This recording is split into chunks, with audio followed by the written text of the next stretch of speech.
Tashmë për të vijuar diskutimet lidhur me samitin e 6 të komunitetit politik europian, I cili po mbahet ditën e sotme në kryeqytet me 47 lidera të kontinentit që kanë bërritur tashmë një pjesë e mirë e tyre, ndërkohë që patjetër priten dhe të tjerë. Bisedën e diskutojmë me këshilltarin, analistin politik, profesorin Bledar Kurti. Zoti Kurti, ju përshëndes, faleminderit që na jepni mundësinë të kuptojmë më shumë lidhur me këtë samit mëngjesin e sotëm. Mirëmëngjes Viola, mirëmëngjes të gjithë teleshikuesve të Skan. Tani nisim me njëherë me samitin. Është një nga ngjarjet dhe organizimet më të mëdha që pret ndonjëherë Shqipëria. Në një panoramë të përgjithshme, cilat janë elementët që e bëjnë të një rëndësie të veçantë për Shqipërinë këtë samit?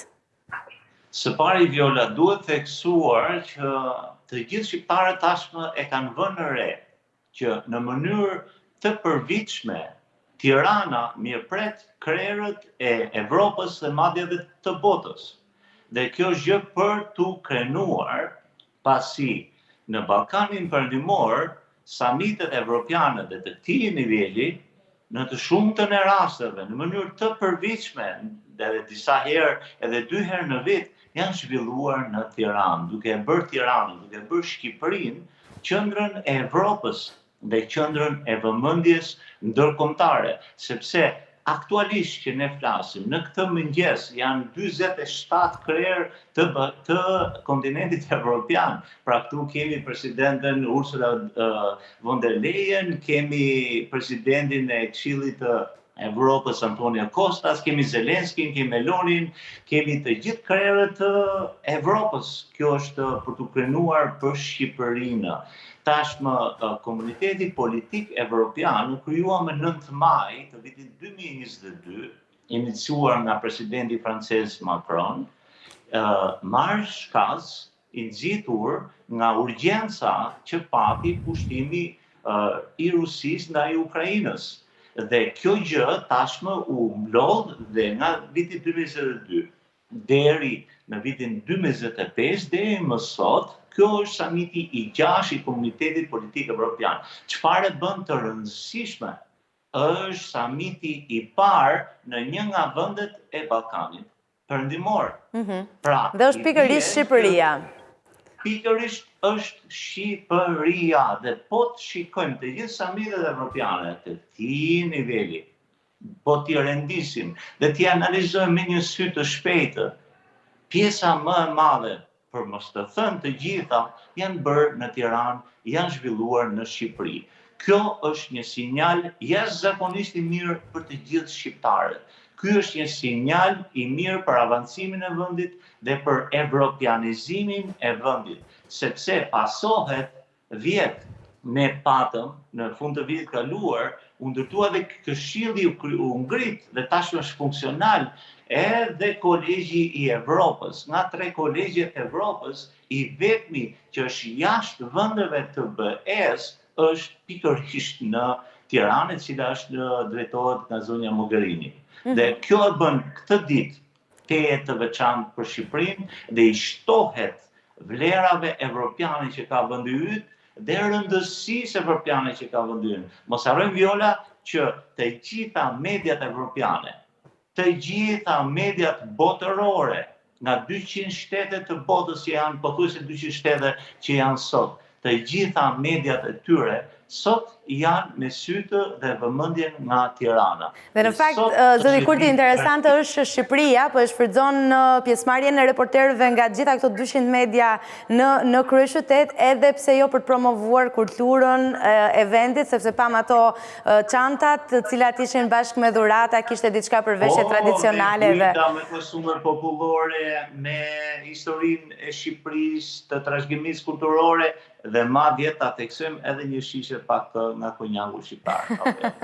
Janë në produkte made in Albania për cilat ne patjetër që krenohemi. Motoja e këtij samiti është Evropa e re në një botë të re. Apo kthehet Shqipëria në një pikë kyçe të kësaj Evrope të re? Ne I kemi ambicet e qarta që në vitin 2030 të jemi pjesë e Bashkimit Evropian, por sa pranë jemi drejt këtij hapi? Viola, nëse më lejon në pak sekonda, dua të theksoj diçka qartësi. Patjetër. Ne nuk kemi gati të hymë sot. Ne nuk jemi gati të hymë nesër. Ne kemi qenë gati dje për të qenë antar të Bashkimit Evropian me të drejta të plota. Përse e them këtë, ndaj kërkova ndjes për t'ju marrë pak sekonda. Shqipëria është evropiane, ka qenë, është dhe do të mbetet evropiane. Nuk dua t'i hy historisë 2000 vjeçare që nga perandorët e Romës ishin shqiptarë, nga vokacioni perëndimor evropian i Skënderbeut, nga zemra madhe shqiptare në Terezës, duke folur për mikpritjen shqiptare, nga harmonia fetare e rrallë unike në botë. Ne kemi shumë shembuj të cilët nuk i ka asnjë vend, kemi vlera që nuk i ka asnjë vend në botë. Shqipëria ka qenë, është dhe do të mbetet evropiane. Mund t'ju listoj që është tashmë zyrtare mbi 4000 shqiptar akademik nga Kolumbia, në Japoni, në Kinë, në Evropë, në Amerikë, në Kanada, të cilët janë shqiptarë, është pjesë e diasporës shqiptare që japin mësim dhe leksione. Kemi investitor, kemi biznesmen, kemi figura të shquara të artit, kulturës, sportit, të cilët janë shqiptarë. Ne jemi perëndimor, ne tashmë jemi evropian. Dhe mikpritja shqiptare duhet të cek pak një pjesë të rëndësishme. Ka vende të Bashkimit Evropian sot, të familjes së Bashkimit Evropian, të antarësuar me drejta plota dhe të kahershme, të cilët fillojnë dhe po refuzojnë turistët, ndërkohë që kemi një Shqipëri e cila i mirëpret turistët. Ka vende të Bashkimit Evropian të cilët kanë problemet e tyre të brendshme me duke propozuar dhe referendume për të dalë nga BE apo dhe në NATO. Ndërkohë Shqipëria po bën qendresë shekullore, epokale, kështu dhe jetë për të qenë evropiane. Kështu që Shqipëria është jo vetëm gjeografikisht, por me mendje, me zemër, me ëndra, me aspirata, është evropiane. Vetëm se pjesë e bashkimit nuk jemi, zoti Kurti. Dhe atë po synojmë, pjesë e bashkimit europian nuk jemi.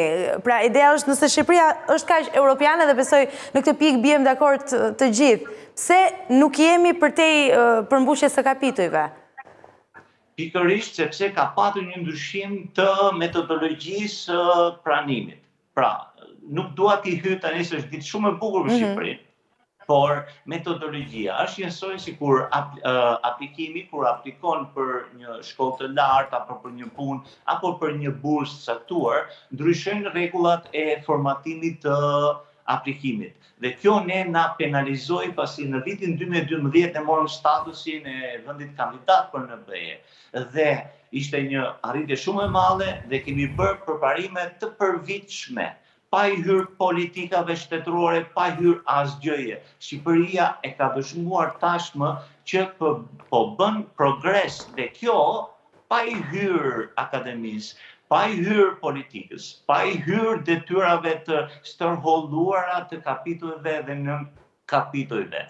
Por thjesht një qytetar i thjesht evropian dhe shqiptar mund ta shikoj me sytë e vet, mund ta ndjej me jetën e vet ndryshimin që ka Shqipëria dhe sa e gatshme është Shqipëria.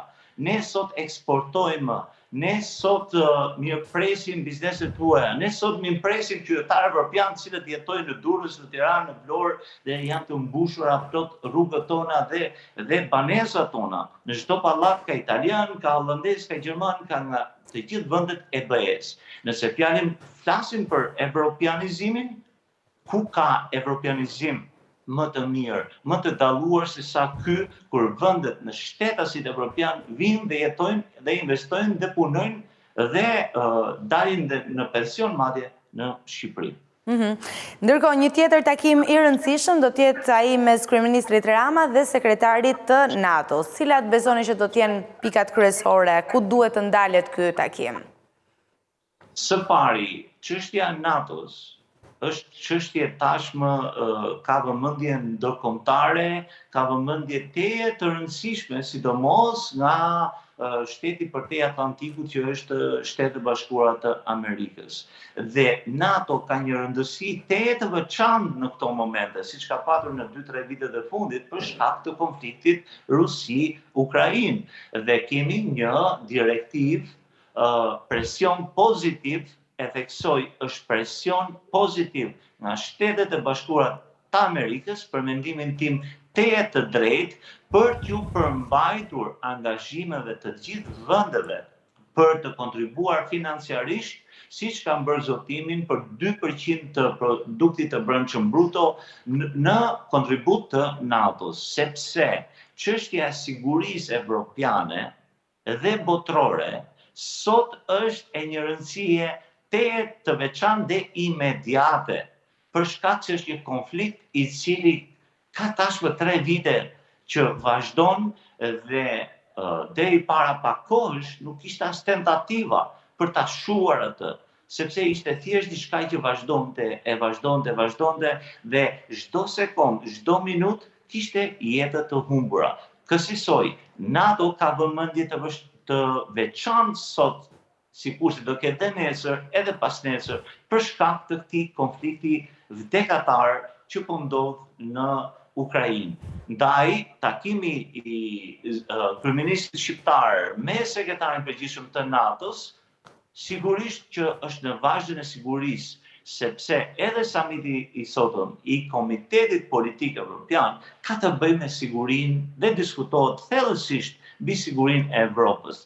Evropa është e sigurt, por Evropa kurrësesi nuk duhet ta marrë të garantuar dhe të mirëqen sigurinë që ka, por duhet të investohet, fokusohet dhe të jetë e vëmendshme dhe vigjilente në lidhje me sigurinë, sepse mjafton një neglizhencë shumë e vogël, siç ndodhi, Viola ju e dini, unë jap leksione historie dhe gjithë mësimet e mia politikës së sotme i referohen mësimeve që na ka dhënë historia.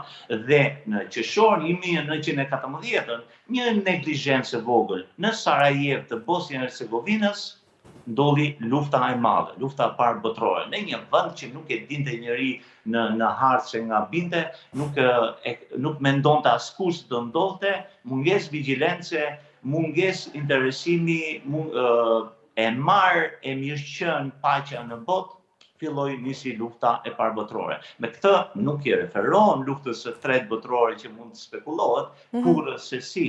Thjesht duhet të jemi vigjilent dhe NATO duhet të jetë fort dhe gjithë vendet anëtare të NATO-s duhet të kontribuojnë me kuotën e përqindëshit nga GDP-ja e tyre, që kanë bërë angazhimin për të kontribuar në Aleancën Atlantiko-Veriore.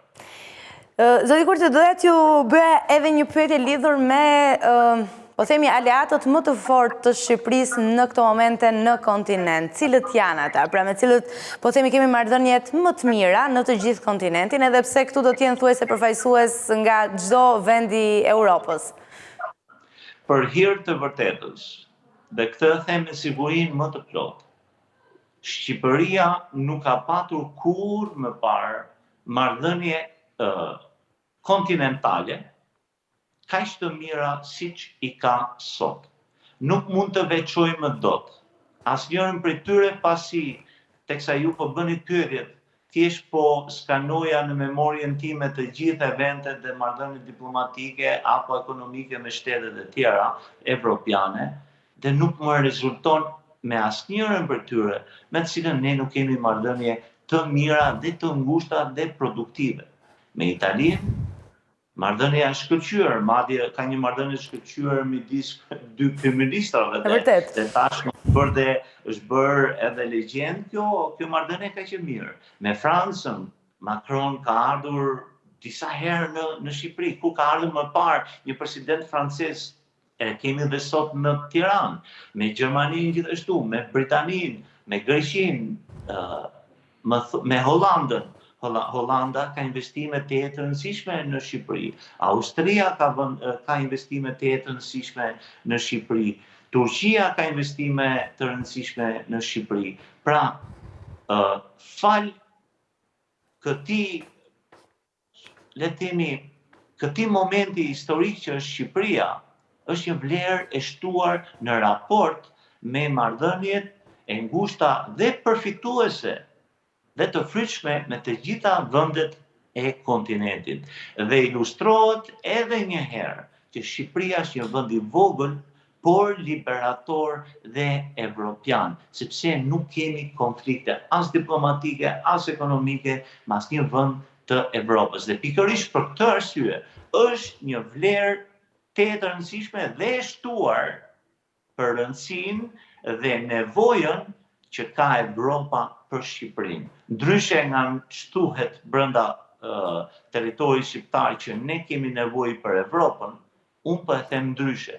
Edhe Evropa ka nevojë për Shqipërinë dhe është një mozaik i bukur ndërthurje kulturash, politikash, shtetësh. Është një mozaik i bukur, por imagjinoni një mozaik në mur apo në dysheme apo një murale që është e bukur, është një kryevepër, por që në qendër të vet mungon një gurës, mungon një pjesë e mozaikut. Dhe tashmë Evropa është e mrekullueshme, është një damë sharmante, por në qendër ka një copës, ka një gurë që mungon. Për ta plotësuar të gjithë këtë mozaik të mrekullueshëm, duhet të jetë edhe Shqipëria me të drejta të plota dhe të barabarta me vendet tjera të BE-s. Dhe realisht Shqipëria është duke bërë një punë shumë të mirë, e kemi përmendur në fakt gjatë gjithë kësaj bisede, ju e përmendët që nuk veçoni dot vende me të cilat Shqipëria ka raporte shumë të mira ose i ka aleat të ngushtë, sepse me sa duket me gjithë kontinentin ka marrëdhënie të cilat janë të shëndetshme. Një nga pyetjet që do doja patjetër t'ua drejtoja në këto minuta të fundit ka të bëjë mes rolit të Shqipërisë në konfliktin ose në marrëdhëniet, po e quaj, jo konflikt, mes Kosovës dhe Serbisë. A mund të shërbej si një mundësi dialogu pikërisht ky samit mes Kosovës dhe Serbisë, dhe cili duhet jetë në fakt roli i Shqipërisë, se shpeshherë edhe vetë Kosova në një farë forme duket sikur i etiketon disa përgjegjësi Shqipërisë lidhur me marrëdhëniet e saj. Shqipëria së pari duhet një linjë logjike diplomatike, ekonomike dhe kontinentale dhe botërore madje, duhet kuptuar e gjitha. Sigurisht që Shqipëria dhe Kosova kanë një vllazëri të cilët është e panevojshme për mua apo për çdo shqiptar dhe kosovar ta përmend, sepse jemi një gjak, kemi një gjuhë, kjo është më se e pranuar. Po ndërkohë, situatat politike, ka shumë shtete të cilat nuk e njohin ende shtetin e Kosovës. Ka negociata nga Berlini, ka orientime nga SBA-ja, dhe mos harrojmë që situata me Serbinë, me Rusinë, ka afeksioni, lidhja, influenca, janë gjëra disi më të komplikuara, të cilat shqyrtohen jo në studio televizive, por të cilat shqyrtohen, analizohen dhe mundohen të gjenë zgjidhje në tryeza diplomatike dhe tryeza të larta, të cilat nuk bëhen edhe publike. Shqipëria e ka mbështetur Kosovën, e ka provuar tashmë, ka herazi, është mbështetëse e Kosovës, por Shqipëria në këtë rast nuk është thjesht, nuk kërkon të ketë thjesht një mbështetje morale. Mbështetja morale ndoshta duket fisnike dhe e bukur, por në fund të fundit nuk prodhon ndonjë një paqe apo një bashkëpunim të qëndrueshëm. Nuk mjafton vetëm mbështetja morale, mjafton edhe mbështetja logjistike, diplomatike dhe influencës. Dhe kurrësisi Kosovës nuk i ka munguar mbështetja diplomatike, ekonomike, shtetërore nga Shqipëria. Për hir të vërtetës, Shqipëria ka mbajtur qëndrimet e duhura në raport me marrëdhëniet Shqipëri-Serbi, duke qenë katalizator, duke qenë mbështetës, duke qenë në anën e dur të drejtësisë dhe në anën e dur unë do i quaj të formulave, të zgjidhjeve të konflikteve për një bashkëpunim, për një bashkëjetesë dhe për një integrim të përbashkët drejt Bashkimit Evropian. Dhe kjo është një arsye tjetër se po shtohen arsyet Viola, pse Shqipëria do të jetë antare e BE-s. Në këtë rast, nëse Shqipëria bëhet antare e Bashkimit Evropian, e ka zërin më të fortë, ka të drejtën më të merituar për të qenë edhe aktor më i fuqishëm në çështjen e marrëdhënieve Kosovë dhe Serbi. Zoti Kurti, ju falenderoj shumë për gjithë analizën dhe bisedën dhe ju uroj një ditë sa më të mbarë në vijim. Viola, faleminderit, gjithmonë kënaqësi, ditë mbarë.